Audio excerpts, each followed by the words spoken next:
We identified risk factors for allergic cross-reactivity among penicillins, cephalosporins, carbapenems, and monobactams. Now let's distinguish between common types of superficial and necrotizing soft tissue infections, including causative pathogens. Here are some terminology of skin lesions that are helpful when discussing skin and soft tissue infections. So a macule, and you can see a picture of it here, is a flat circumscribed area that is a change in the color of the skin. Now a papule is a small raised solid pimple or swelling, often forming part of a rash on the skin and typically inflamed but not producing pus. A vesicle is a small fluid filled sac, and a pustule is a small blister or pimple on the skin containing pus. So you can visibly see the pus here. And bullae, which some would call it a blister, is a bubble-like cavity filled with air or fluid. And of course, crust is the dried serum, blood, or purulent exudate, which is typically the final phase of skin lesions. It's important to consider the anatomy of skin and soft tissue structure when discussing skin and soft tissue infection. So you can essentially think of the layers here. So at the very top we have skin. Under the skin is the subcutaneous tissue, and then under that there is muscle. Now within skin we can think of epidermis and dermis. Epi means above, so epidermis is above dermis. And then in the subcutaneous tissue we have superficial fascia or fascia, and then under it we have subcutaneous fat, nerves, and arteries and veins, and followed with deep fascia, and of course muscle underneath. Now, depending on what layer, we will talk about specific infections based on how deep we go into the skin structure. Now, impetigo or impetigo, characterized by erythematous papules, which then develop into vesicles and pustules, will eventually form a honey-colored crust. And this is essentially in the epidermis layer.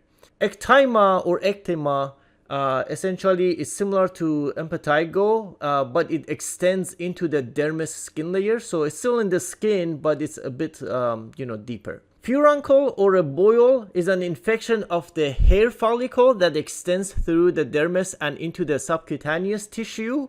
Carbuncle is infection involving several adjacent follicles that are deeper than furuncle, which typically drain pus from several orifices. An abscess is a collection of pus within the dermis and deeper layers of the skin.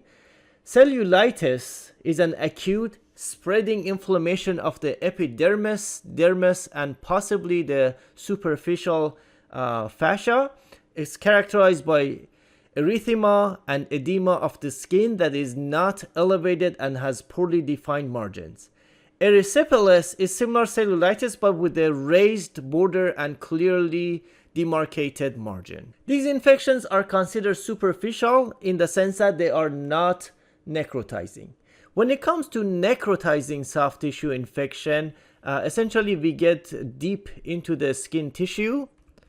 Cellulitis is kind of unique because it can be superficial, but it can also cross into deeper tissue. So there, a small portion of cellulitis can be necrotizing. So it will be the necrosis of dermal and subcutaneous tissue. However, once we go into the fascia, we essentially label it as necrotizing fasciitis. And when the muscle is involved underneath, it's essentially a myonecrosis. Now, there are different parts of the body that can have different types of necrotizing soft tissue infections. So you can see on this picture, and there are different ways to classify this. So one method is to have type 1, 2, 3, and 4, and there are some disagreements over this typing.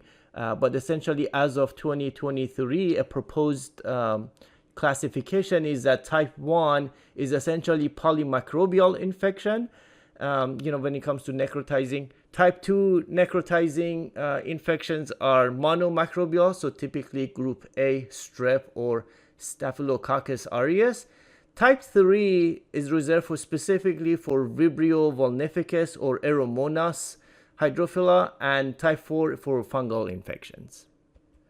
All necrotizing infections are considered a medical emergency, so they need to essentially be evaluated by surgeons urgently. And one thing that's important to understand about pathophysiology of necrotizing soft tissue infections is the presence of toxins. So the two or three common organisms that cause necrotizing, group A, Streptococcus. So this is Streptococcus pyogenes, is known for producing exotoxins. And, when these toxins essentially enter the tissue, they can cause severe necrosis. Staphylococcus aureus, some strains of Staphylococcus aureus can also exhibit exotoxins, as well as some Clostridia species. So Clostridium perfringens, for example, produces exotoxins. And what's to understand is that exotoxins have a role in necrotizing skin infections, and that's something that we'll talk about when we talk about selecting appropriate treatment. So we will need something with antitoxin effect. Here we are looking at risk factors for various skin and soft tissue infections. For impetigo or ecthyma, you can see age, especially age very young, 2 to 5 years, is associated with impetigo and ecthyma, including daycare attendance, crowded living conditions, malnutrition, immunosuppression, diabetes, and poor hygiene. And these are not in any particular order, but these are some of the top risk factors, and there are others, but these are the top. For cellulitis or erysipelas, again, age, obesity is a risk factor, homelessness, barrier disruption, this is referring to the skin, so wounds, ulcers, or trauma can increase risk of cellulitis. Toe web infection, including fungal infections, chronic edema, and venous insufficiency can increase the risk of cellulitis. When it comes to abscesses, because Staphylococcus aureus has a big role, nasal or perineal Staph aureus colonization is a risk factor, injection drug use, close contact, and crowding. So for example, in sports, friction or occlusion and humidity can increase the risk. For example, shaving can increase the risk of abscess. Underlying skin diseases such as atopic dermatitis, which can also lead to disruption of the barrier. Diabetes and immunodeficiency is a risk factor, as well as obesity, poor hygiene, and malnutrition. And finally, for necrotizing fasciitis, risk factors include diabetes, obesity, immunosuppression, malignancy, injection drug use, peripheral vascular disease, chronic organ disease such as CKD or cirrhosis, and exposure to fresh water or salt water, because some of these organisms are found, for example, Aeromonas are found in freshwater bodies, and Vibrio species are found in salt water. So if somebody has a wound and they go swimming in these water bodies, they may develop these infections. Now, because Staphylococcus aureus is often found on the skin, so it has a huge role in skin and soft tissue infections. So it's important to consider, in particular, methicillin-resistant Staph aureus or MRSA. Now, the good news is that the incidence of MRSA infections, in general, all infections, not just skin and soft tissue infections, in the hospital are actually declining year after year. So this was the 2019 CDC data that showed up to 2017 that, it's dropping. However, it's important to notice that when you compare to other infections, that MRSA is actually pretty common. So, estimated cases in hospitals patients in 2017 was over 300,000 cases, whereas C. diff was about 223,000.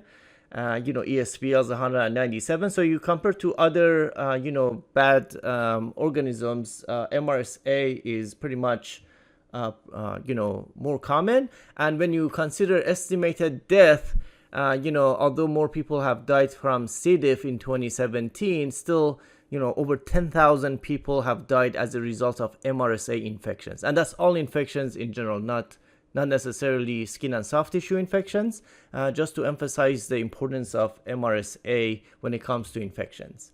Now, with skin and soft tissue infections in particular, we can kind of consider severity on a spectrum. So, impetigo and ecthyma, very superficial. So, impetigo is in the epidermis and ecthymus into the dermis, right? So these are pretty mild in general, and they may be less severe or even similar to purulent SSTI. So purulent meaning that it doesn't matter what type of SSTI, it's essentially producing pus. And most severe would be necrotizing SSTIs that could lead to essentially toxic shock syndrome and mortality. Now, impetigo is broken into bullous and non-bullous impetigo. Essentially, most common cause of bullous impetigo is toxin-producing Staphylococcus aureus, and most of these are actually MSSA, so we're not really concerned about MRSA specifically. Non-bullous could be due to beta hemolytic streptococci. So that's, essentially group A strep, Streptococcus pyogenes, or Staph aureus, or both. And that's still MSSA. So it's not necessary to cover MRSA for these superficial infections. When it comes to, I should mention this is the same for ecthyma as well. For purulent SSTIs, and some examples of purulent includes furuncle, carbuncle, and abscess. This is primarily Staphylococcus aureus, and that could be MRSA, so MSSA or MRSA. With cellulitis or Erysipelas, it is mostly beta hemolytic strep, and rarely it can be group B or Staphylococcus aureus. And the most severe necrotizing fasciitis, that's typically due to beta hemolytic strep, and that's commonly due to MRSA, Aeromonas, or Vibrio vulnificus. And when there is, gas gangrene, that's typically due to Clostridia species. So Clostridium perfringens is, one of the common causes of gas gangrene.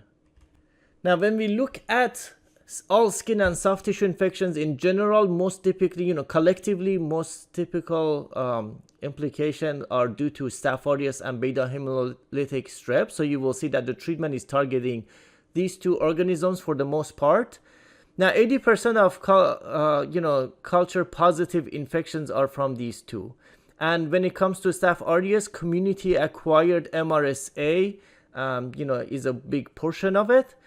And sadly, when you look at some of the data, you will see that when you compare inappropriate antimicrobials to appropriate antimicrobials, when it comes to Staphylococcus aureus, a good portion of treatments have been inappropriate, meaning no coverage, either due to resistance or due to inappropriate selection of antimicrobials. And that was, the ones with the statistically significant. So less frequently implicated are, gram-negative organs. So in general, we're not really worried about gram-negatives, anaerobes and yeast. Now, with clinical presentation of skin and soft tissue infections, essentially the hallmarks are erythema, swelling, warmth, induration, pain or tenderness at the site of infection.